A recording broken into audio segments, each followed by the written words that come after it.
안녕하세요. 네, 반갑습니다. 세법학 1부 가져오셨죠? 1부. 그래서 우리가 이제 처음에 국세 기본법부터 할 거예요.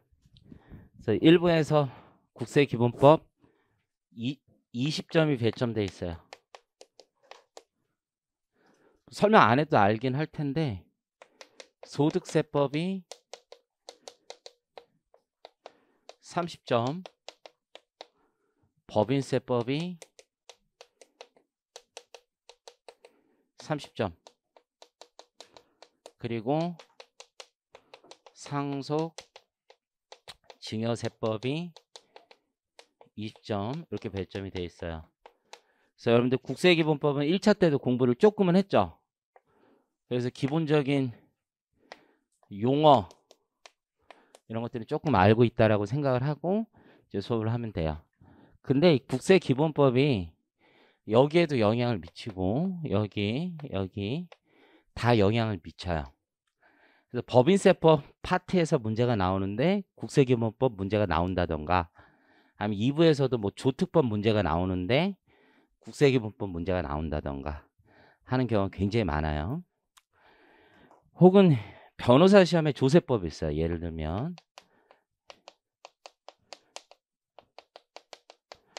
시험에 조세법이 있어요. 거기서 조세법에서는 문제가 거의 90% 국기법만 나와요. 국기법만. 그리고 다른 거 나오면 소득세 대부분. 아니면 상증세 가끔, 부가세 가끔 요 정도거든요. 근데 그 주제도 다 법인세. 아니 이제 국기법이에요. 전부 다. 얘는 나오는 게 다 정해져 있어요. 거의 유형화돼 있고 그러기 때문에 그쪽에 답안지 쓰는 방식하고 우리는 달라요. 그건 우선 인지하시고.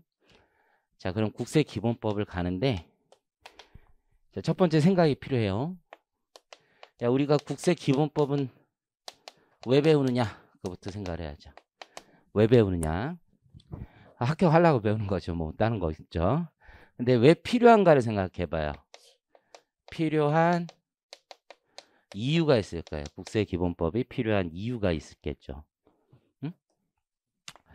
법인세 내라고 하면 법인세법 필요하겠죠. 어? 법인세 내라고 하면 법인세법만 있으면 될 것 같은데 왜 이게 왜 필요하냐 이거야. 소득세 내라고 하면 소득세법만 있으면 되는데 어? 법조문이 그것만 있으면 되는데 굳이 국세기본법이 왜 필요하냐 이거지. 국세기본법은 이러한 세법들의 공통사항을 정해놓은 거예요. 공통사항.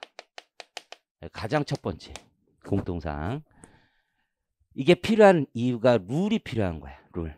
그러니까 법인세법에 조문이 있는데 혹은 소득세법에 어떤 조문이 있는데 그걸 해석을 해야 된다고. 해석. 근데 해석을 하는데 가이드라인이 필요하다고요. 해석하는데 과세관청이 그걸 해석해서 국세를 부과하고 싶단 말이에요. 그 부과할 때도 어떤 가이드라인이 필요하단 말이에요. 그런 거를 각 개별 세법마다 하나 다 적어 놓으면 불필요할 뿐더러 군더더기가 생기고 중복된단 말이에요. 그러니까 공통되는 사항은 야, 우리 세법의 기본 법리를 여기다 다 적어두자라고 해둔 거예요. 그러니까 이게 법리로 보면 굉장히 중요한 내용이 여기에 많이 들어가 있는 거예요. 그 내용들이 여기 안에서도 나올 수밖에 없는 이유인 거예요. 해석이 필요하거나 이해하시죠? 부가의 어떤 기준을 삼거나 할 때 여기 국세기본법에 내용이 있다 이거예요. 또 이런 것도 있겠죠. 내가 잘못 낸 세금이 있어요. 잘못 낸 세금. 돌려받고 싶어요. 환급받고 싶다고. 그럼 어떻게 환급받느냐? 여기마다 다 쓸 이유가 없단 말이에요. 그렇죠? 여기마다 다 쓸 이유가 없어요. 그래서 환급받는 거 어떻게 할 거냐? 잘못 낸 세금을 과세관청이 다시 부과하고 싶어요. 그것도 여기에 있는 거야. 부과. 그렇죠? 야, 세금 영원히 부과할 수 있느냐? 영원히 징수할 수 있느냐? 그래서 소위 말하는 제척기간 혹은 소멸시효 뭐 이런 내용들도 여기에 있는 거예요. 또 가장 중요한 내용 중에 하나가 뭐냐면 납세자가 억울한 일을 당한 거예요. 그러면 그 억울한 일을 해소할 수 있는 길이 있어야 되겠죠. 납세자의 권리에 대한 파트를 여기에다 적어두고 있는 거예요. 납세자의 권리. 특히 이 납세자의 권리 파트는 우리 세법이 과거에 없었어요. 과거에. 그러다가 OECD에서 야 이거를 좀 넣어라 라고 계속 강요라기보다는 필요성을 제기를 했고 97년에 IMF가 우리나라에 돈을 빌려주면서 선결 조건으로 이걸 제시를 한 거야. 그래서 법조문이 나오게 된 거예요. 그래서 납세자의 권리 파트가 뒤에 쫙 있어. 그리고 법조문 나중에 보여줄 텐데 조문의 제목도 구경해 볼까요? 납세자 권리가 154페이지 있어요. 1-154페이지. 나중에 여러분이 법조문을 보면 이제 스스로 찾는 건 할 줄 알잖아 대충. 예, 법이 장이 있고 절이 있어 다. 장이 있고 절이 있거든. 그걸 보시면 국세기본법 1장 법 전 안에도 그 장 절들이 있어요. 그래서 보면 7장의 2라고 돼 있지. 그렇죠? 우리나라 세법이 어떻게 구성이 되어 있는 거냐면 이게 법절 만들 때 어멘드먼트 방식이 있고 리비전 방식이 있어요. 어떤 법을 만들 때는 우리나라는 어멘드먼트 방식을 쓰거든요. 이게 뭐냐면 기존에 있는 조문을 안 바꾸고 새로 추가하는 거야. 추가. 왜냐면 이걸 기존에 있는 조문의 번호 같은 거 바꾸는 거 별로 안 좋은 방식이야. 특히 외우고 있는 사람들한테. 뭐 그렇게 중요하다고 생각하지 않을 수도 있지만 이게 전문가들, 여러분 말고 전문가들 진짜 세법 많이 하시는 분들 있잖아요. 이 사람들 조문의 연계성을 되게 중요하게 생각하거든. 그래서 함부로 안 바꿔. 그래서 7장 다음에 8장이 있을 텐데 7장에 2로 끼워 넣은 거를 보면 이게 신규로 나온 법이라는 걸 알 수 있어요. 그리고 81조의 2로부터 시작해서 82조로 넘어가기까지가 19개의 조문을 가지고 있는 거야. 19번까지. 지금 의미하시겠죠? 그래서 이 근래 우리나라 세법에서 아주 중요한 역할을 하고 있는 거예요. 납세자의 권리. 작년 세법학 시험도 이게 나왔던 거고. 그래서 세무조사 관련된 내용들이 아주 잘 나오는 이유가 국세기본법에만 있는 독특한 규정이라고 볼 수 있는 거예요. 나머지는 사실 공통에 대한 사항입니다. 공통사항. 그러니까 이 내용들은 어디서 물어봐도 되냐면 여기서 물어봐도 되는 거야. 그래서 예를 들어서 신의칙에 대한 문제, 신의성실에 대한 원칙이 우리가 분명히 국세기본법에서 배우는데 그 해 시험이 어떻게 나왔냐면 법인세법 주제에서 신의칙을 물어봤고 국기법 여기서 물어봤으니까 국기법에만 있는 어떤 사항은 여기서 물어보는 게 좋잖아. 그의 구성을 납세자의 권리와 관련된 구성은 저쪽에서 물어보는 거예요. 이해하시겠죠? 그러니까 국기법 내용이 상당히 많이 출제가 된다고 생각을 하셔야 돼. 자, 그러면 차례를 가보겠습니다. 차례. 그래서 국세기본법은 보시는 것처럼 총 8개 챕터로 지금 구성되어 있는 거예요. 그럼 총칙 있죠. 총칙. 예, 총칙의 내용이라는 게 국세기본법 안에서도 더 공통적인 사항을 규정하고 있는 것이고 국세 부과와 세법 적용이라고 돼 있죠. 그러니까 우리가 세금을 부과할 때는 어떤 원칙을 가져야 되느냐, 세법을 해석하고 적용할 때는 어떤 원칙을 가져야 되느냐와 관련된 거고, 이제 챕터 3에 보면은 납세 의무라는 말이 있어요. 좀 이따 보게 될 텐데 여기 보시면 이게 세금이라는 건 국가와 납세자와의 어떤 관계. 여러분 세금을 대부분 이제 잘 직접 납세하지는 않고 있잖아요. 대부분이. 그렇기 때문에 이 느낌이 잘 안 오는데 5월 31일 날 종합소득세를 낸단 말이에요. 사람들이 며칠 어제 냈잖아요. 그러면 이런 생각을 갖게 돼. 이런 생각. 예를 들어서 어떤 사람이 돈을 좀 벌었어. 그래서 국가에 소득세를 한 1억을 낸다고 쳐봐. 1억. 응? 한 3억 벌면 1억 낼 수도 있단 말이에요. 물론 한 4억 벌어야 1억 내거든. 실제 유효세율이. 한 4억 벌어서 4억. 근데 한 1억 내. 응? 그리고 아직 돈을 안 번 친구들은 4억이나 벌어서 1억 정도는 내야지 라고 생각할 수 있지만 이 사람의 입장이 또 돼서 보면 욕 나올 수가 있죠. 국가 뭘 했는데 25%를 뺏어가느냐. 뭐 국가 나하고 공동사업자야? 같이 2분의 1의 4분의 1 지분을 가지고 있어? 뭐 이런 생각을 할 수 있단 말이에요. 그렇죠? 이게 조선시대로 치면 1년이 12개월이잖아요. 9개월 나를 위해서 일하고 3개월은 국가에 노역하고 있는 거랑 똑같죠. 국가에 노역하고 있는 거. 이게 뭐야 이게. 굉장히 억울한 일이란 말이에요. 세금의 본질이 뭐냐? 삥이에요, 삥. 그냥 가져가는 거야, 그냥 국가가. 이유는 없어요. 반대급부 전혀 없이 그냥 가져가는 거야. 왜? 너는 국민이기 때문에. 헌법에 있단 말이야. 38조에. 국민의 납세 의무가 있어, 우린. 그냥 국민이면 내는 거야, 내는 거. 싫으면 떠나. 세금 없는 나라로 떠나면 될 거 아니야, 떠나. 버진 아일랜드 뭐 이런 데로 떠나면 될 거 아니야. 거기서 뭐 합니까? 하루 종일 돈밖에 쓸 게 없죠. 벌기 힘들단 말이야. 여기 있으니까 번단 말이야. 같이 공유하고. 그렇기 때문에 내라는 거예요. 어? 그러면 국가는 이제 가진 우리에게 채권자가 되는 거야. 채권자. 이해하셨어요? 우리 납세자는 채무자가 되는 거야. 채무자. 슬프게도. 채권자, 채무자가 됩니다. 보통 민사계약에서는 내가 물건을 팔면, 제품을 인도하면 그 상대방은 돈을 줄 의무가 생기죠. 계약관계야. 쌍방의 의무가 있다고. 나는 물건을 지급할 채무를 지는 동시에 돈을 수령, 대금을 수령할 채권을 동시에 갖게 된다고. 그런 쌍방관계지만 세금 그렇지 않아요. 쌍방관계가 아니야. 국가는 그냥 채권자, 채권자.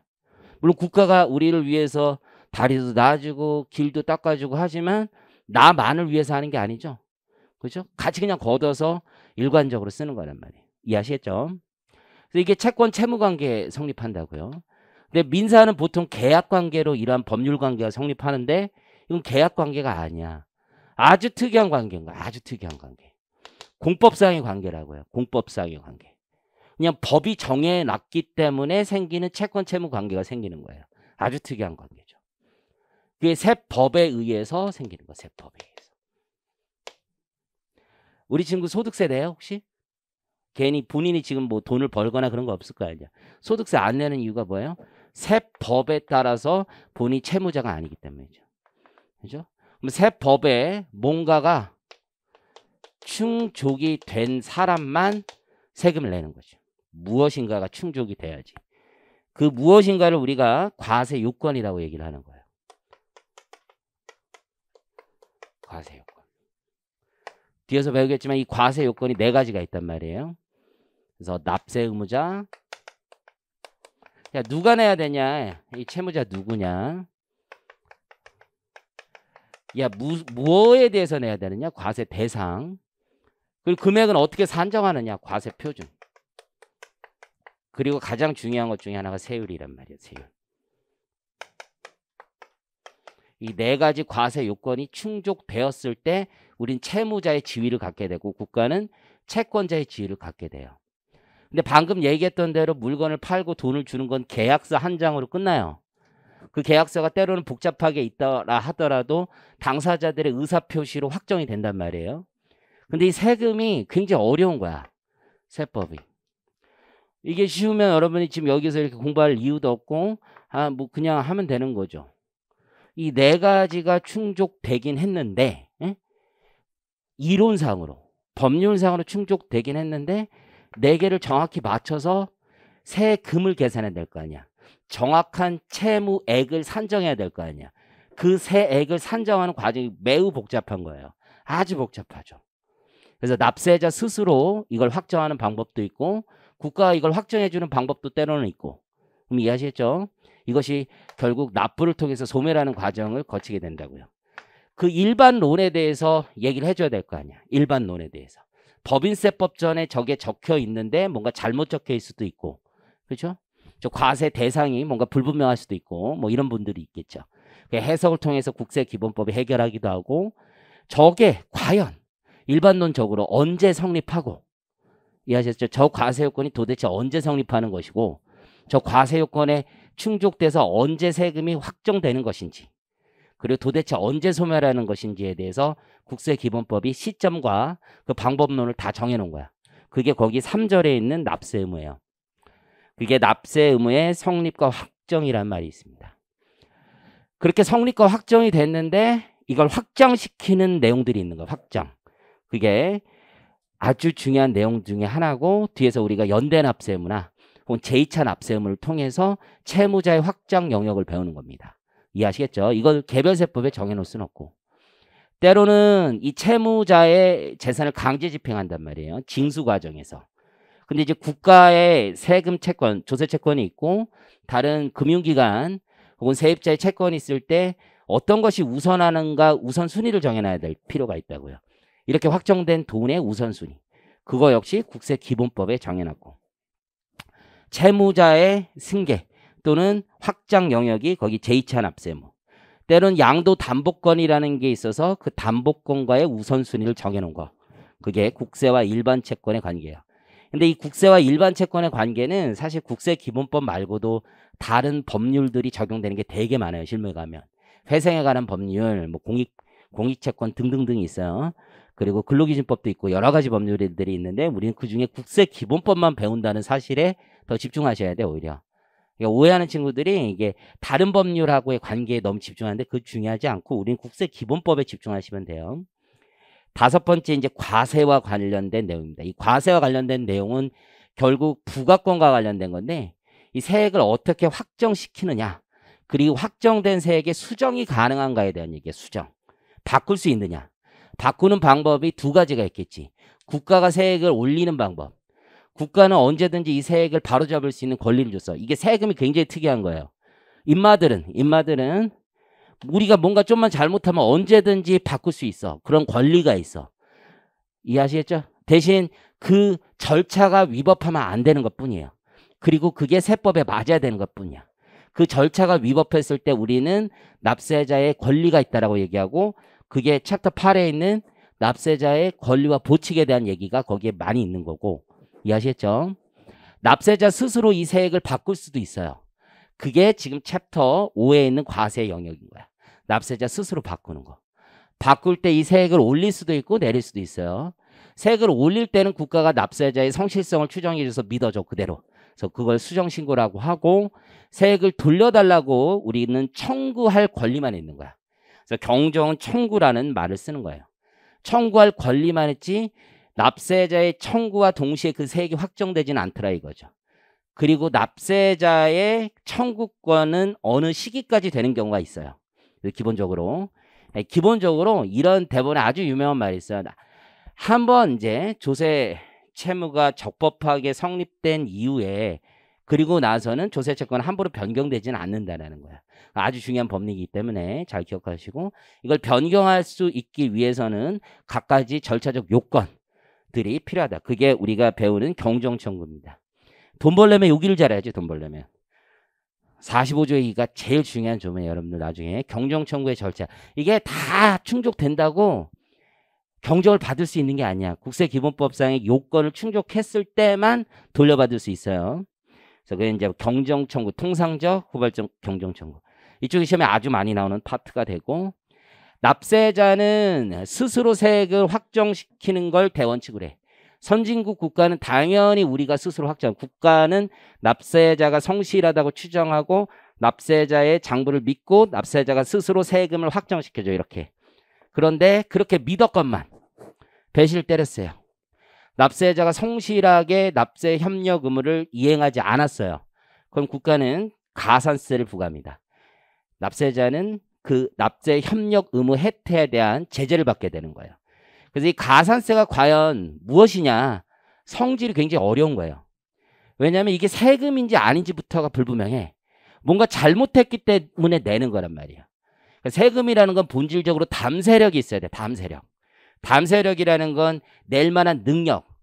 담세력의 근원이라는 건 소득이 있거나 소비가 있거나 재산이 있어야 되는데 이게 아니잖아. 뭐예요? 잘못한 거죠. 잘못한 거. 한 대 맞으면 되는데 그걸 꼭 세금이라는 이름으로 때려야 되냐 이거지. 그렇죠? 그냥 과태료, 벌금 이렇게 이름을 붙여도 되는데 명확하게 세라는 말을 붙여놨잖아. 그러니까 이게 요상한 거라. 이해하셨죠? 왜 세금이란 말을 붙여놨냐 이거지. 한 번에 하고 싶어서 그래. 본질적으로. 이게 다툼이 생길 수 있잖아요. 그럼 다툼이 생기면 이게 세금이 아니면 기본적으로 행정심판의 절차를 꼭 거치지 않아도 된다는 문제점이 생길 수 있고 그렇잖아요. 다른 본세와 달리 아예 다른 곳에 가서 재판받을 수도 있고 여러 가지 문제가 생겨서 병합하고 싶은 거야 본질적으로. 그래서 세금이라고 얘기를 하고 싶은 거야. 그리고 부과하려면 과세관청인 국세청에서 권한을 가져야 되는데 이게 세금이 아니라면 국세청에서 권한을 갖는 게 맞느냐 이런 문제들도 있는 거야. 기본적으로 한꺼번에 몰아넣고 싶은 거야. 의미 이해하시겠죠? 그래서 세금에 대한 본질적인 성격이 어느 정도는 있다라는 게 같이 있는 거예요. 시험에 그런 내용이 많이 나오는 거예요. 챕터 6은 이제 환급에 대한 얘기. 환급금과 환급가산금이라고 돼 있죠. 챕터 5에서 우리가 경정청구에 대해서 열심히 배울 거란 말이에요. 근데 갑자기 환급금이 왜 나오냐 이거죠. 경정청구는 내가 세액을 변경시킬 수 있는 권리에 대한 얘기예요. 그에 대해서 확정이 된 이후에는 국가는 더 이상 이 돈, 내가 미리 납부했던 돈을 보유할 권한이 없어요. 국가는 법률상 원인 없이 돈을 가지고 있는 거야. 내가 세금을 냈다면 이제 채권자, 채무자는 바뀌는 거야. 드디어 우리는 채권자가 되고 국가는 채무자가 되는 지위에 서게 됩니다. 그래서 국가는 우리에게 부당이득을 반환해 줘야 되는 거야. 그럼 부당이득을 반환해 줄 때는 그 이자도 함께 주는 게 대원칙이야. 그 이자 성격으로 있는 게 국세환급 가산금이라는 게 있는 거야. 가산금. 그래서 어떻게 환급금을 지급할 것이고, 그렇죠? 이 환급금이 때로는 양도도 되고, 환급 가산금은 어떻게 지급할 것이냐 그런 내용들을 배웁니다. 챕터 7에 가면 조세 불복을 배우는 거야. 그래서 과세관청이 부과권을 행사해서 세액을 다시 확정해서 부과하거나 아니면 새로 결정해서 부과할 텐데 그 세액 부과의 절차나 혹은 부과된 세액이 납세자의 생각과 다를 수가 있죠. 그럴 때 우리는 불복을 하게 되는데 그 불복의 절차가 있을 거예요. 그래서 행정심판 등을 거칠 수도 있고 부과하기 전에 과세 전 적부 심사라는 걸 통해서 다시 다퉈볼 수가 있죠. 그래서 사전적 구제제도와 사후적 구제제도 등에 대해서 배울 거야. 그 전 단계가 무슨 단계냐면 세무조사 단계예요. 이 세무조사 단계에서 납세자의 권리가 침해되는 경우 굉장히 많아요. 그리고 부과되기 전에도 역시 납세자의 권리에 대한 얘기예요. 그 이유는 다툼에 대한 얘기고, 그래서 명백하게 보면 과세 전 적부 심사는 사전적 구제 절차라고 얘기하지만 납세자 권리 파트에 조문이 섞여 있어요. 81조의 15에. 그래서 그렇게 생각하시면 될 것 같아요. 뭐 보상급 지급이라는 별도의 규정이 있고, 자 우리가 볼 국세기본법의 전체적인 맥락을 한번 봤고, 교재 2페이지 가보겠습니다. 국세기본법의 목적. 중요한 거 위주로 해요. 제가 유예반 때는 세세한 사례도 다 말씀드리고 하는데 지금 뭐 사례를 다 말씀드리진 않을 거야. 그리고 모든 조문을 다 보지도 않을 거고 크게 보고 중요한 거 암기하라고 하는 것들도 체크를 다 해드릴 테니까 그건 꼭 암기하시고, 대신 필기를 좀 많이 해드릴게요. 필기를 요거는 진짜 꼭 해야 된다. 자, 그래서 우리 이제 첫 번째 국세기본법 통칙 을 배울 거고, 그 중에서 국세기본법의 목적,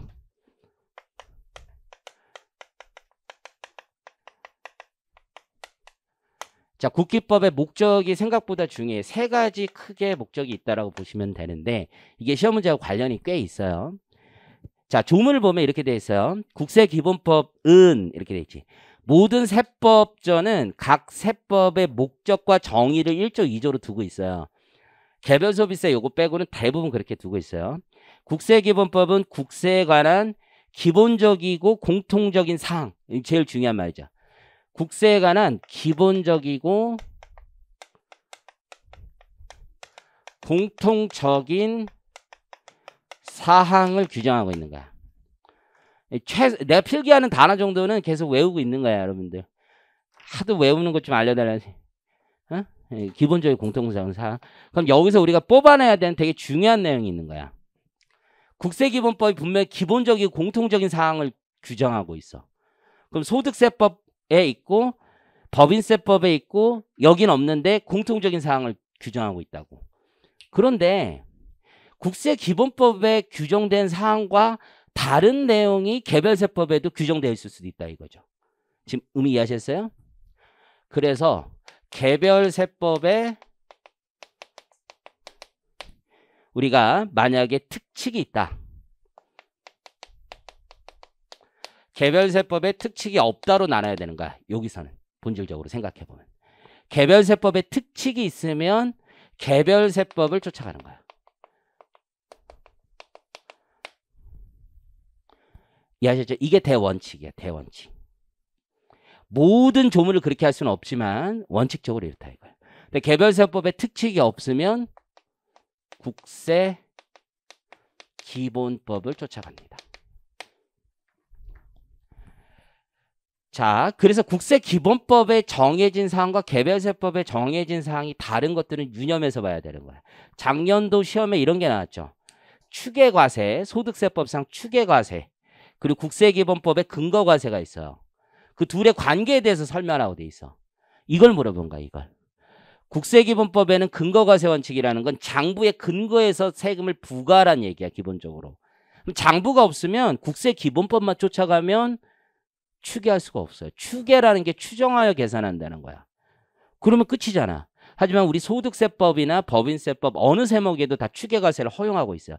개별세법에는 근거과세 원칙에도 불구하고 추계과세를 허용한다는 조문이 있는 거야. 그래서 둘의 관계는 국세기본법은 근거과세가 원칙이지만 예외적으로 개별세법에 근거과세 원칙에 대한 예외 규정을 두고 있다. 이게 핵심인 겁니다. 이해하시겠죠? 자, 다시 조문을 보시면 그런 공통적인 사항과 납세자의 권리 의무 및 권리 구제에 관한 사항을 규정함으로써 끊어볼까요? 그게 이제 수단이라는 거죠. 그래서 개별적이고 이제 납세자의 권리 의무 및 권리 구제. 그래서 두 번째 중요한 게 납세자의 권리 구제에 관한 사항을 규정하는 게 목적이라는 거예요. 그래서 이게 이제 과세전 적부심사나 세무조사 등에 나와 있다는 거예요. 맨 끝에는 뭐 과세를 공평하게 하고 국민의 납세 의무 원활한 이행에 이바지함을 목적으로 하는데 그 앞에 있는 말이 중요한 거죠. 국세에 관한 법률 관계를 명확하게 한다.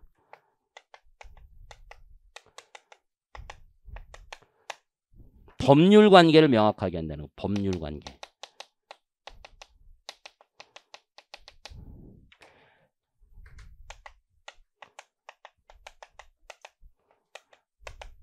나중에 유예반하면 이런 얘기 좀 하는데 이게 세금이라는 게 본질이 뭐냐 이거에 대한 다툼이 되게 많아요. 국가와 국민의 이 조세에 대한 관계가 법률 관계로 구성되어 있는 거냐 일방적인 명령 관계냐 뭐 이런 것들이 있는데 우리는 기본적으로 법률 관계로 보는 거예요. 법률 관계. 그 법률 관계 조세 법률 관계라고 하는 거고 세법이 없으면 국가는 인위적으로 세금을 거둘 수가 없어.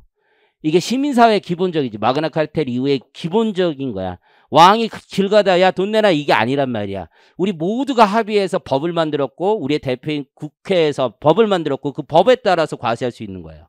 이해하시겠죠? 그래서 법률 관계를 명확하게 하는 거다.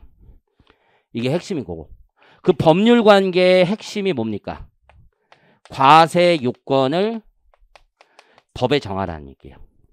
과세 요건을 충족했을 때만 과세할 수 있고 이거는 법률에 의해서 정하는 거야. 그 법률이 세법인 거야. 이게 국기법의 핵심입니다. 그러면 그 과세 요건이 충족되는 것과 관련해서 우리가 국기법 어디에서 핵심적으로 다루고 있는 거야?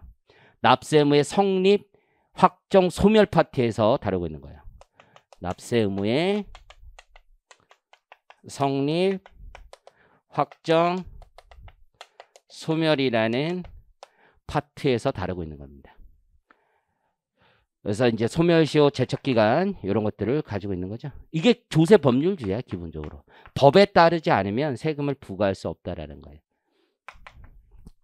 자, 그게 지금 목적 파트에 설명드린 거고 나머지는 이제 기본적으로 한번 읽어보시면 돼요. 그래서 조세 법률 관계, 과세 요건이 충족되면서 성립하는 거다. 자, 1-2페이지의 맨 아래 3번 한번 같이 읽어보겠습니다. 조세 법률 관계. 여러분이 한 번은 정독을 하셔야 돼요. 아무리 동차하셔도 한 번은 쭉 정독을 하시고 제가 체크해드리는 거 위주로 읽으시고 필기한 거 위주로 정리하시면 될 것 같아요. 자, 민사상 권리 의무 관계를 법률 관계로 하는 것에 대비하여 조세 법률 관계는 국가가 세법에 따라 세금을 부과 징수할 수 있는 권리를 가지고 있는 거고 납세자는 세금을 납부해야 될 의무를 가지고 있는 걸 말하는 거예요. 조세 법률 관계는 사법상 법률 관계처럼 당사자 의사로 성립하는 것이 아닙니다. 세법에 따라 세법에서 정하는 과세 요건이 충족됨으로써 성립하는 법률 관계입니다. 의미 이해하셨죠? 그 예는 한번 읽어보시면 되고 자, 국세기본법 두 번째 정의가 있어. 정의.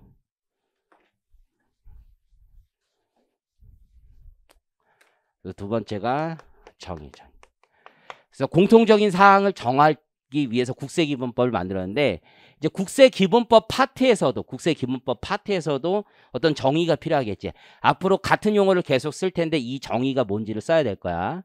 자, 여러분 세법전에서 정의라는 거는 이렇게 생각하면 돼. 여러분 나중에 평생 일을 하실 거니까 정의를 어떤 문장에 대한 정의가 다 쓸 수는 없어요. 일단 그 생각에 모든 국어 여기 우리 법전에 수많은 국어가 있을 거 아니야. 수많은 국어가 있다고. 그 국어의 뜻을 다 밝혀? 그건 불가능하지. 그렇잖아요. 가끔 저한테 이제 게시판에 질문, 선생님 이 뜻이 뭔가요?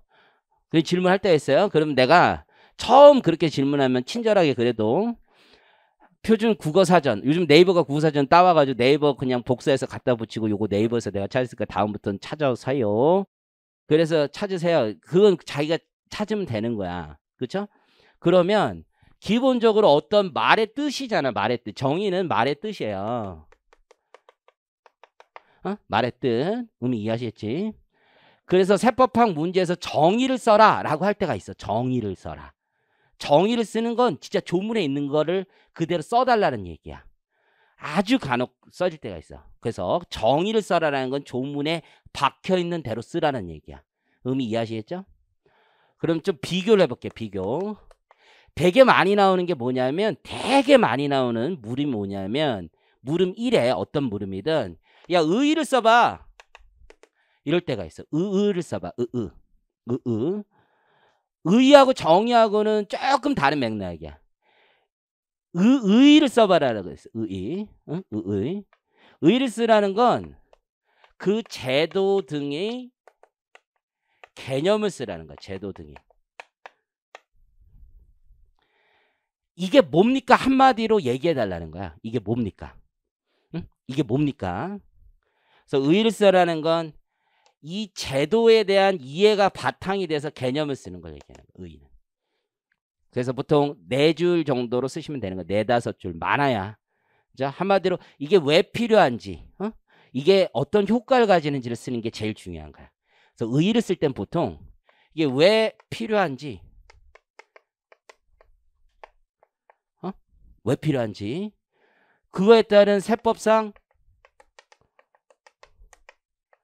효과가 뭔지 이런 것들이 문장 안에 녹아 있으면 가장 좋은 말들이 되는 거야. 이해하시겠어요? 그래서 요거를 늘 생각하면서 자기 말로 쓸 수 있는 게 더 중요해. 자기 말로 쓰는. 여러분 여기에 적혀 있는 거 외워서 토시 하나 똑같이 쓰겠다는 생각을 버려. 그 순간 여러분 스트레스를 받게 돼. 나 왜 똑같이 못 쓸까? 똑같이 못할까? 그 불가능해. 여러분 대법원 판례를 똑같이 베껴서 써? 그것도 이상한 놈이야. 우리가 보기엔 이상한 놈이야. 여러분 대법원 판례 문구 자체가 좋은 글이 아니야. 대법원 판례 글처럼 별로 좋지 않은 글도 없다고 해. 그게 왜 그런 줄 알아요? 여러분 대법원 판례 문구 자체가 워딩이 그렇게 좋지가 않아. 그 이유를 설명드리면 행정법원이 있을 거 아니야. 그리고 고법이 있을 거 아니야. 대법원이 있을 거 아니야. 대법원은 법률심이야. 법률심. 법률심이기 때문에 얘네의 사실관계 근거에서 이거의 잘잘못을 따지는 거야. 그러니까 말투 자체가 문장 자체가 얘를 나무라는 거야. 문장 자체가. 그러니까 국민들에게 설명해 주는 게 아니야. 국민들에게 설명해 주는 거하고 전혀 관계가 없어. 그리고 이게 전원합의체 판례 가면 다수 의견 소수 의견을 갈리거든요. 그럼 다수 의견 소수 의견은 서로 까대기야. 속지. 소수 의견 다수 의견 너 뭐니? 막 이런 거야 서로. 그러니까 이 문장 자체가 얘한테 얘기하는 거야. 근데 우리의 문장은 고법 판사에게 대법원이 나무라듯이 얘기하는 거예요? 그게 아니잖아. 우리는 수험생으로서 출제자에게 내 아는 지식을 전달하고 어필하는 거야. 그거에 맞게끔 쓰면 돼. 그거에. 그래서 거기에 핵심이 되는 내용을 가지고 여러분이 쓰면 되는 거야. 이해하시겠죠? 그래서 제가 거기 쓸 때 대법원 판례 문구를 그대로 쓴 거 있지만 많이 바꿨어. 여러분 쓸 수 있는 문장을 비슷하게 많이 바꿨다고. 내가 특히 답안지 모의고사 답안지 쓸 땐 대법원 판례 문구 복붙을 안 해요. 같은 문제를 내도 답안지 늘 다르거든. 그게 왜 그러냐면 복붙을 해본 적이 없어서 그러냐. 그때 느낌대로 써. 내용은 비슷하지만 답은 달라. 답이 OX는 같고 내용도 비슷하지만 문장은 다르다고. 나는 복붙을 잘 안 해. 그냥 써. 문제를 내놓고 답을 마지막에 쓰거든요. 모의고사 낼 때.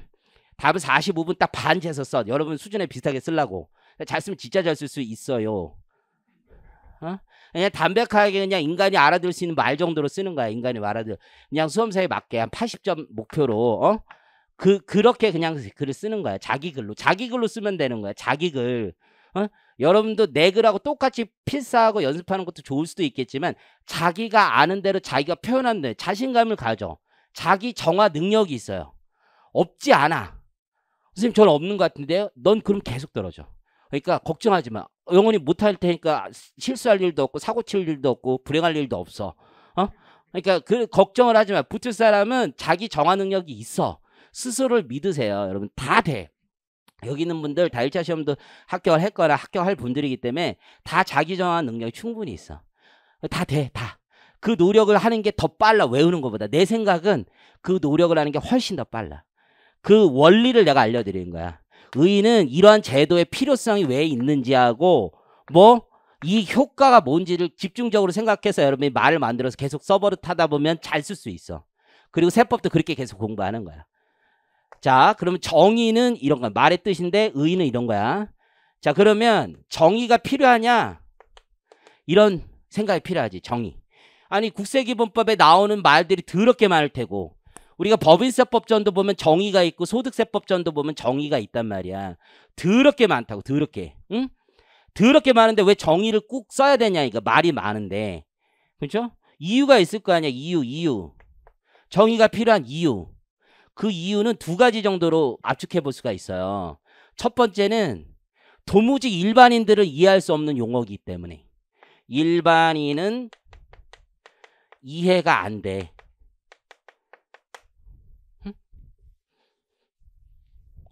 이해가 안 돼. 어려운 용어이기 때문에. 그렇죠? 또는 일반인과 달리 사용하고 있기 때문이지. 개념을. 보통 사람이 쓰는 말과 우리는 달리 해석하고 있기 때문에 그런 거야. 그럼 일반인이라는 게 민법이나 다른 법률도 포함되는 거야. 다른 법률에서 쓰는 말과는 달리 쓰고 있기 때문에. 일반인이 이해할 수 없는 이유는 뭐야? 세법에만 있는 제도들이기 때문에 일반인들은 이런 제도를 접한 적이 없기 때문에 우리만의 세계에서 쓰는 공통 용어가 있는 거잖아요. 그렇죠? 어쨌든 간에 일반인이 이해할 수 없는 세법만의 제도들이 있단 말이야. 그거가 정의가 필요하고 일반인과 달리 사용하는 개념들이 필요하다고. 이해하시겠죠? 특히 이게 세법에 아주 중요한 거야. 일반인과 혹은 민법에 있는 사법의 영역, 사법 영역.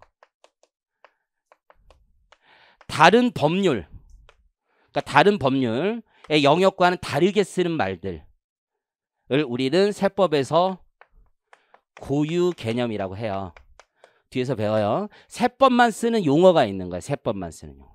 다른 데선 이렇게 쓰지 않지만 여기서 써. 여러분 법학 배우면 뭐 행정소송법이나 민법이든 상법이든 배우면 이런 말들을 배우지. 예를 들어서 법학에서 많이 쓰는 말 선이라는 말을 배운다고. 선이 일반인들은 뭐라고 써요? 착한 마음 이렇게 생각하죠. 근데 법학에선 알았느냐 몰랐느냐를 가르는 거잖아. 법학에선 악의라는 말은 알았다는 거고 선의는 몰랐다는 거잖아요. 우리는 선의를 가졌다는 좋은 뜻을 가졌다 이렇게 보통 일반인 생각하자. 근데 법학에서는 선의라는 게 몰랐다 그러니까 뭐 호구야? 뭐 이렇게 이상하게 생각한단 말이야. 그게 그들만의 세계에서 쓰는 용어가 있다는 거야. 고유 개념. 이해하시겠죠? 그럼 정의를 두는 방법이 여러 개가 있어. 여러 개가 있는데 여기서 한 번에 다 두는 방법이 있어. 그러니까 국세기본법 2조에서 이렇게 설명하고 있죠. 국세기본법에서 사용하는 용어의 뜻은 다음과 같다라고 되어 있고 블라블라블라블라 있어. 국세란 이런 거다. 따다다다닥. 이해하시겠지? 그런데 이런 것도 있어. 예를 들어서 교재 어디로 가보냐면 우리가 아주 중요한 용어 중에 하나를 예로 들어보면 제척기간 파트에 있는데요. 70페이지 쪽으로 가보죠. 70페이지.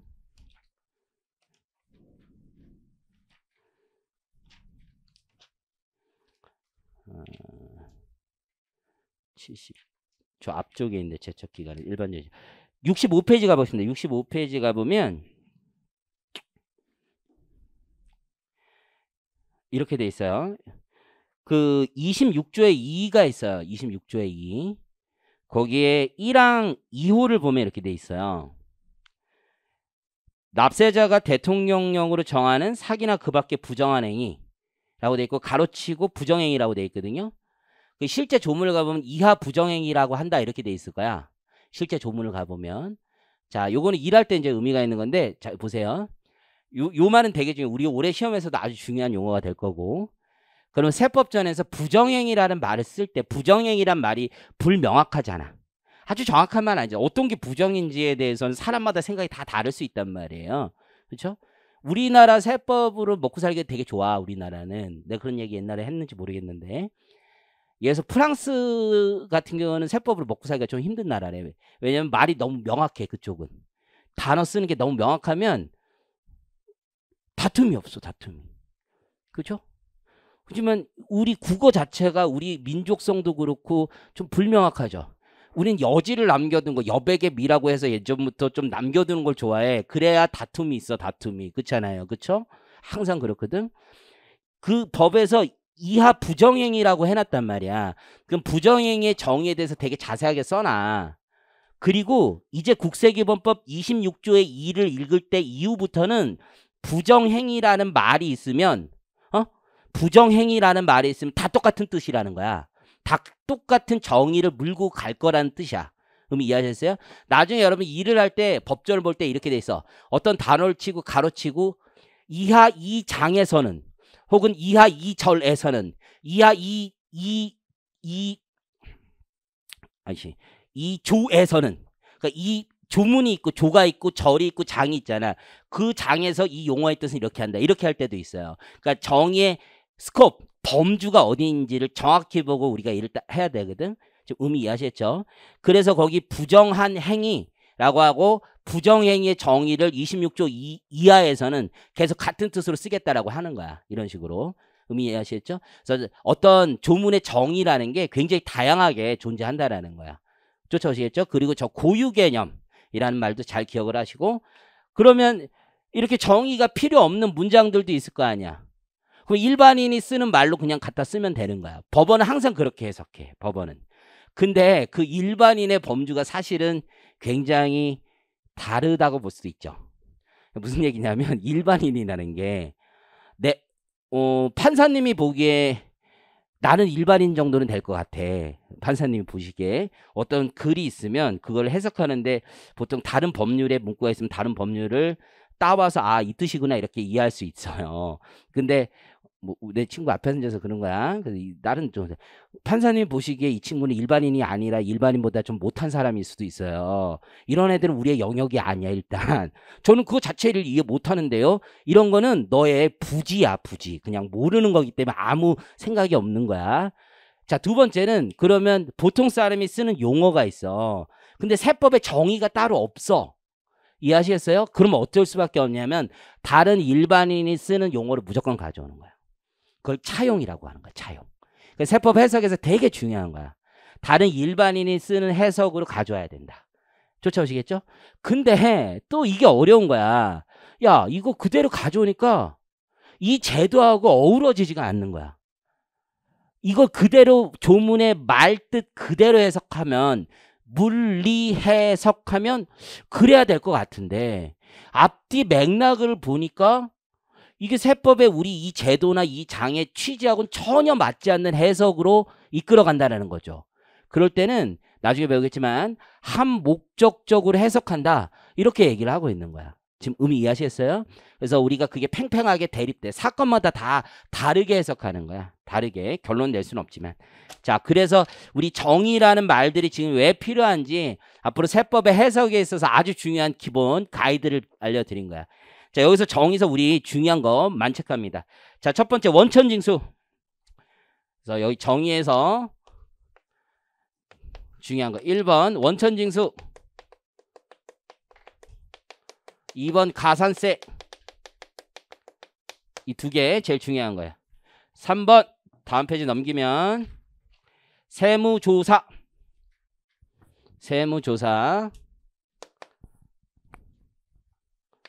보이죠? 3개 있어요. 체크하시고 암기 요거 정의는 암기하는 거예요. 3개는 정의로 외우는 거야. 정의로. 이해하시겠죠? 이 정의는 각 개별세법에 있는 용어하고 똑같아. 이제 각 개별세법에 있는 용어하고 똑같습니다. 그래서 원천징수란 돼 있죠. 원천징수란. 세법에 따라 원천징수 의무자가, 자, 원천징수 의무자는 소득을 지급하는 자를 의미하는 거죠. 국세, 자, 가로치고도 이제 의미가 있는데 이와 관계되는 가산세는 제외한다. 그러니까 이와 관계되는 가산세라는 건 원천징수 불이행 가산세를 얘기하는 거야. 그러니까 무신고 가산세 이런 거 의미하는 게 아니라 원천징수 불이행 가산세 의미하는 거예요. 는 제외하고를 징수하는 것을 말한다. 그러니까 원천징수 의무자가 국세를 징수하는 것을 원천징수라고 하는 거예요. 근데 잘 생각해봐요. 가산세는 징수하지 않아. 기본적으로 가산세는. 가산세라는 건 원천징수라는 건 납세 의무의 성립과 동시에 확정되는 거야. 그리고 특별한 절차를 요하지도 않아. 그냥 돈 주면서 세금 떼라는 거야. 그걸 안 뗐어. 근데 나중에 문제가 됐어. 그때는 우리가 나중에 배우겠지만 징수 의무자에게 부과할 수도 있고 납세 의무자에게 부과할 수도 있어요. 이해하시겠죠? 근데 징수 의무자에게 잘못했다고 원천징수 세액을 걷어와. 그러면서 국가가 가산세를 부과하겠지. 그럼 누구한테 부과하겠어? 원천징수 의무의 이행을 해태한 것은 원천징수 의무자잖아. 원천징수 의무자한테 가산세를 내라고 할 거야. 근데 원천징수 의무자가 다시 그 소득을 지급받은 자를 불러. 야야야야, 이 가산세 네가 내라. 가져와라. 그럼 원천징수 의무자가 가져오라고 해서 원천 납세 의무자가 말을 들어야 돼? 지가 잘못한 거잖아. 징수 의무자가 잘못한 그 혜택 행위를 왜 원천 납세 의무자에게 떠넘깁니까? 이해하시겠죠? 그러니까 징수 의무자가 끝까지 책임진다라는 겁니다. 그 가산세는 징수의 대상이 될 수가 없다라는 얘기를 그렇게 하고 있는 거예요. 자, 네 번째, 그 가산세 아주 중요한 거죠. 가산세. 국세기본법 및 세법에 규정하는 의무에 성실한 이행을 확보하기 위하여. 자, 끊어볼까요? 그러니까 목적은 성실한 의무 이행 확보죠. 그러니까 사람이 한 대 맞을 것 같으면 이제 조심하는 거잖아요. 그렇죠? 아니, 세금을 안 내. 이거 되게 중요한 건데, 우리 클라이언트가 있어. 클라이언트가 있는데, 그러니까 지방세법 13조에 보면은 중과라는 게 있어. 중과. 지방세 중과가 돼. 근데 이게 되게 이제 법리가 애매해서 여기 본점으로 쓰느냐 안 쓰냐 뭐 이런 이슈들이 있어. 샀는데 걸릴 수도 있고 안 걸릴 수도 있고, 이게 해석에 따라 다를 수도 있어. 근데 일단은 사고 취득세 중과가 아닌 일반 세율로 내겠다는 거야. 그렇죠? 그럼 가산세가 나올 수 있잖아. 가산세가. 근데 가산세가 이제 납부불성실 가산세랑 신고불성실 가산세 이 두 개가 있어요. 근데 연에 이제 납부불성실 가산세 한 10% 정도 되거든. 그래도 그냥 내겠다는 거야. 나중에 걸리면 내죠. 이렇게 한다는 거야. 근데 그분들이 이상한 사람들이 아니야. 우리나라에서 제일 수능 점수가 제일 좋아해서 갈 수 있는 대학에 나오신 분들이야. 거기 법대를 나오신 분들이야. 법을 잘 모르는 것도 아니지. 뭐 사법고시만 안 했을 뿐이지. 그렇죠? 또 한 분은 그 대학교에 경영학과 나오시고 굉장히 독특한 분들이란 말이야. 그분들이 그걸 하는 이유는 단 하나야. 조달금리가 17%야. 그거보다 가산세가 더 싸야. 단지 나는 돈을 빌려오는 외부 조달금리가 17%인데 가산세는 10%가 안 되니까 이거보다 더 싸다. 세후로도 생각해. 가산세는 손비 처리가 안 되지만 얘는 세후로 손비 처리가 되지만 세후로도 15%니까 이게 더 싸다. 이거 하자. 그리고 기대 확률을 생각해. 데이터로 봤을 때 이게 기대 확률이 몇 프로냐. 얘는 100% 감면을 되지만 이건 기대 확률 한 50%니까 한번 가자. 뭐 이런 거야. 이런 거. 이해하시겠어요? 근데 이게 만약에 가산세가 한 30%, 40% 더 올라가. 아, 이러면은 얘기가 달라지는 거지. 기본적으로 매를 어느 정도 맞느냐에 따라 다 다른 거예요. 그렇죠? 그래서 가산세라는 게 기본적으로 이 부정행위냐 아니냐에 따라서도 그 과세 범위가 다른 거지. 그 정도가 다릅니다. 그래서 성실한 의무 이행 확보를 위한 제도예요. 기본적으로. 납세 협력 의무 확보를 위한 제도예요. 그걸 해태했을 때 나오는 거예요. 해태. 세법에 따라 산출한 세액의 가산은, 다시 끊어볼게요. 그러면 그 목적은 정해져서 성실한 이행 확보를 위하여 목적은 있는 거야. 목적은. 그렇죠? 이게 외울 때 이게 단순하게 막 그대로 외우면 여러분 기억이 안 돼요. 이게 왜 필요하고 이 정의도 이 가산세 징수의 목적이 뭐냐, 그리고 성질이 뭐냐, 이런 것들을 생각하면서 외우면 좀 잘 쓸 수가 있어. 세법에 따라 산출한 세액에 가산하여. 자, 여기 끊어보시면 오, 이런 거네. 목적은 그거였는데 이게 세법에 따라 산출한 세액, 그치? 이걸 소위 본세라고 하는 거야. 본세. 여기에 가산하여 징수하는 금액이래지. 그렇죠? 그러니까 산출세액에 가산하여 징수하는 금액이라고 얘기하고 있는 거예요. 그러니까 정의에서조차 이게 명확하게 아주 설명해 주진 않아. 뭐라 세금이야 아니야 뭐 이런 생각이 들게끔 해놨다고. 세법에 따라 산출한 세액까지 해놓고 세액이다 이렇게 하지 않고 가산하여 징수하는 세액이다 이렇게 안 해놨잖아요. 세액 가산하여 징수하는 금액을 말한다 이렇게 되고 있잖아요. 이게 본질이 뭔지에 대해서 아주 명확하게 써놓지 않았단 말이야. 이해하셨죠? 그렇지만 이제 나중에 또 다른 얘기하지. 본세, 가산, 본세 뭐 다른 물론 얘기한다고. 그래서 그 뒤에 내용과 함께 같이 한번 보겠습니다. 교재 어디를 가보냐면 가산세 있는 내용이 118페이지 쪽을 가보면 정의는 저렇게 써놨는데 공부를 연결해서 하시는 게 좋아요.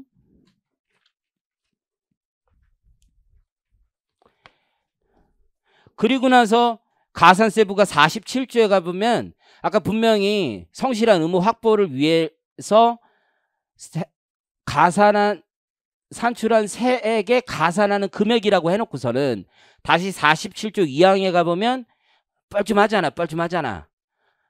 뻘쭘하니까 2항에 이런 얘기를 하죠. 근데 가산세는 해당 의무가 규정된 세법에 해당 국세의 세목은 맞아. 세목은 법인세야. 법인세. 법인세 이렇게 얘기하는 거예요. 법인세. 쫓아오시겠죠? 그랬더니만 또 납세자들이 이런 얘기해요. 그럼 법인세 좋아. 나는 중소기업이라서 창업 중소기업 감면을 받고 있어. 5년 동안. 근데 잘못한 거 인정하는데 창업 중소기업 감면 조항에 보면 법인세는 5년 동안 감면한다고 돼 있으니까 이 가산세도 법인세니까 법인세 세목이니까 50% 감면해 주세요. 라고 주장을 한단 말이야. 닥쳐라라는 거죠. 다만 해당 국세를 감면하는 경우 가산세는 감면 대상에 포함시키지 아니하는 것으로 한다라고 다시 제안하고 있는 겁니다. 여기까지 이해하시겠죠? 이게 이제 가산세의 이제 법적 성질과 관련해서 굉장히 의미가 있는 거야. 자, 다시 앞으로 옵니다.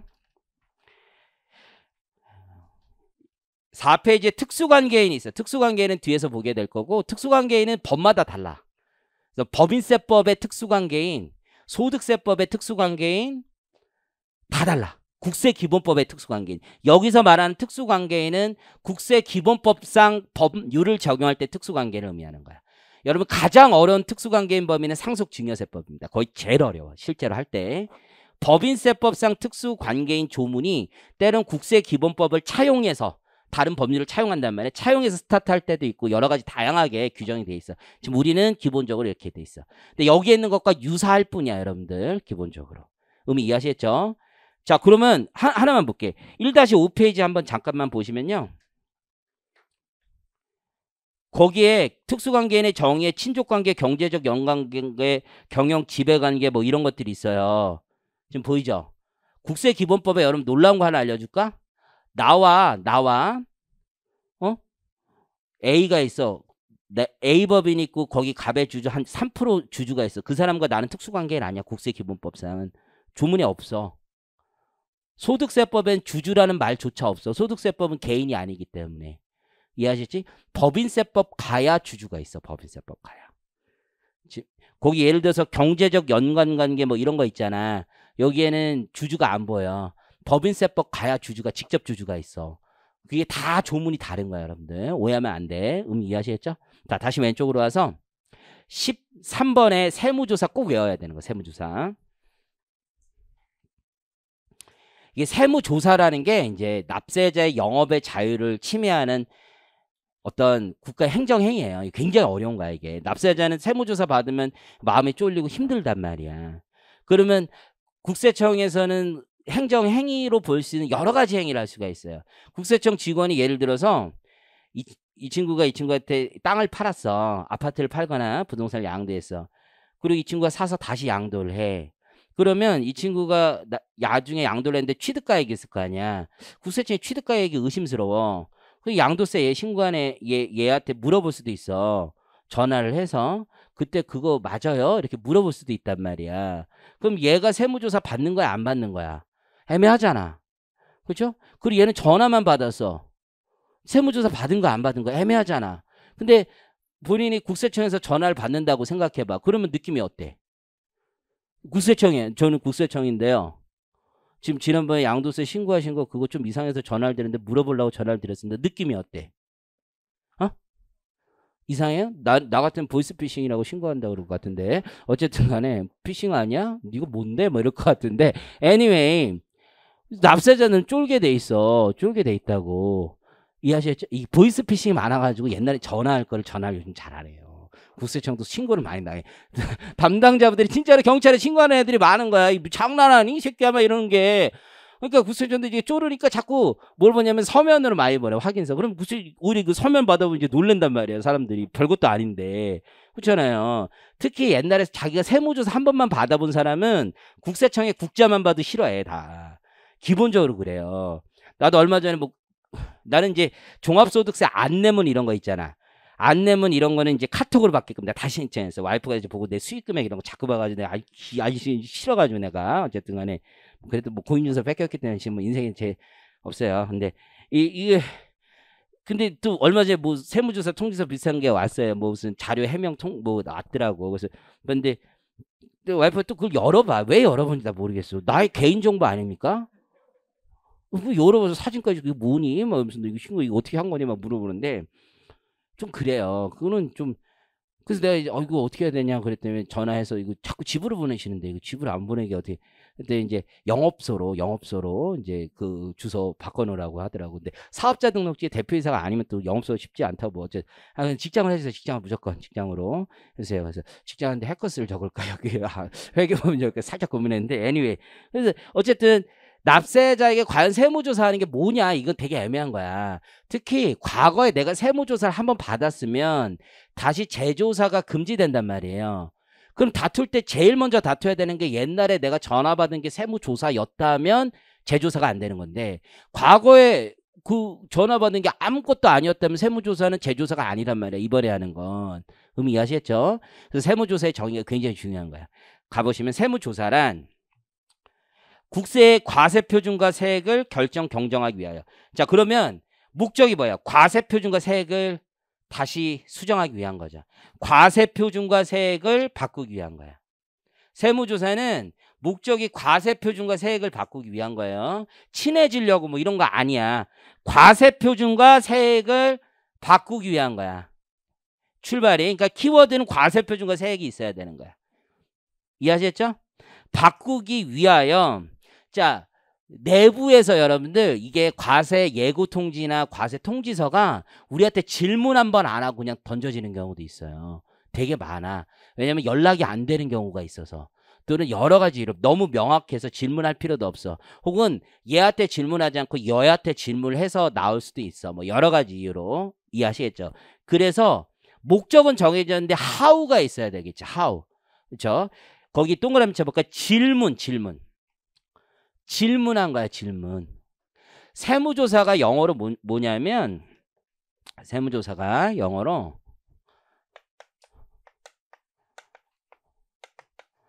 텍스 오디시야, 텍스 오디. 텍스 오디시 뭐야? 오디시라는 게 감사야, 감사. 세무 감사야. 감사가 오디시 어원이 오디오야, 오디오. 듣다야, 듣다. 질문하고 듣는 게 원래 감사야, 조사고. 질문이 출발이야, 질문. 그렇죠? 질문하는 거야, 질문. 물어보는 거예요. 뭐 그런 거 있잖아. 예전에 내가 뭐 어디서 이제 제척기관하고 상관없나? 국정원분을 어떻게 하다 일하다 봤어요. 국정원분 나는 막 미션 임파서블 엘리베이터 뭐 이렇게 줄 타고 내려올 줄 알았어. 근데 명함 이상한 회사 명함 주시고 뭐 국정원 뭐 이렇게 하더라고. 근데 이게 무섭잖아, 그렇죠? 그 무서우니까 그 무서운 분이 나한테 질문만 해도 쫄더라고 내가. 이제 무섭잖아. 왠지 거짓말하면 나중에 어떻게 될 것 같고 그렇잖아. 그러니까 질문만 해도 쫄아.